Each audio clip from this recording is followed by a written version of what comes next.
Last digital portfolio topic, and it's on teaching nonfiction and media literacy. Um,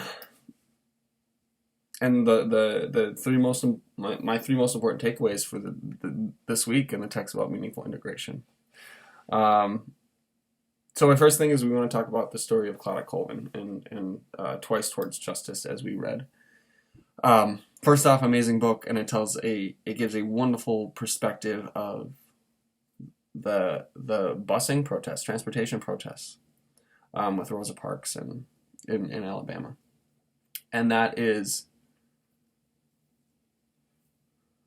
whew, I mean, it brings a completely different perspective to what I think many people my age know of this story of Rosa Parks and sort of these coordinated protests.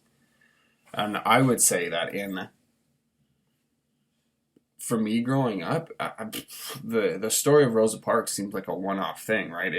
For me, it was very much the story of this woman who got on the bus, sat in a seat, knew she wasn't supposed to be in that seat, and instead a man told her to get up anyways. A white man told her to get up anyways, and right, the story from there is that it shouldn't have happened. It got violent, got aggressive, and she got kicked off after not giving up her seat because she deserved to have that seat, right? And we have this great timeless story of standing up for yourself, especially from an angle of a community that's black, and the civil rights issues that are going on at the time, when still happening now, really.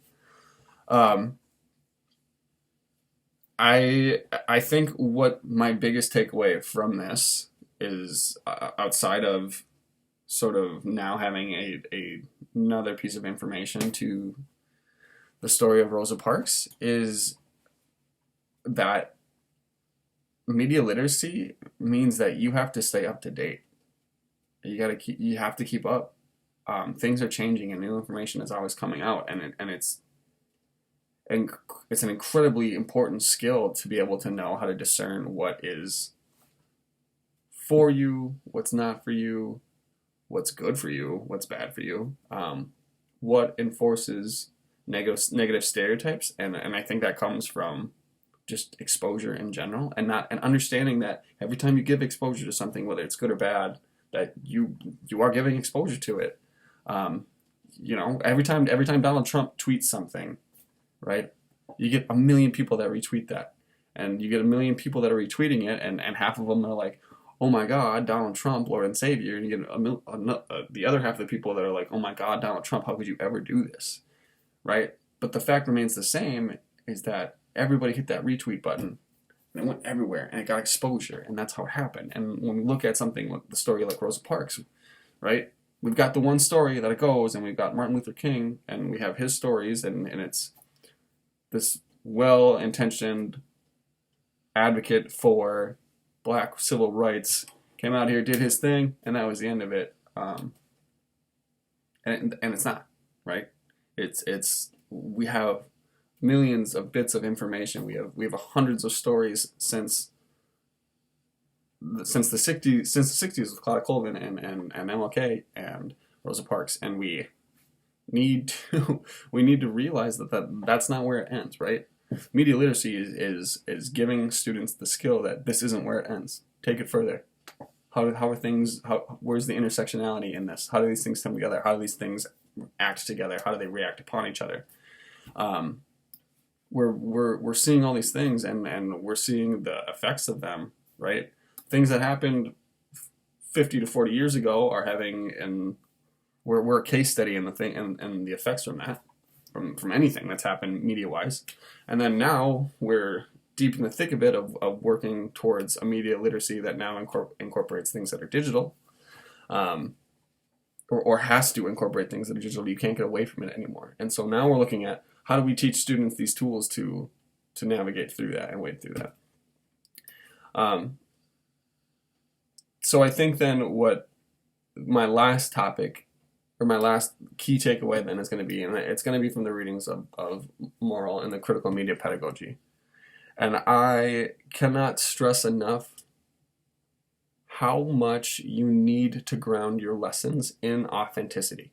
Because at this point now, media literacy tells us that you can't just make things up, right? because you don't get the real consequences or the real repercussions of a fake situation, right? You have to, when we talk about morals and themes and these complex topics that we get in ELA, it's not just enough to choose the good-hearted texts that have closure to them, because things don't always have closure, right?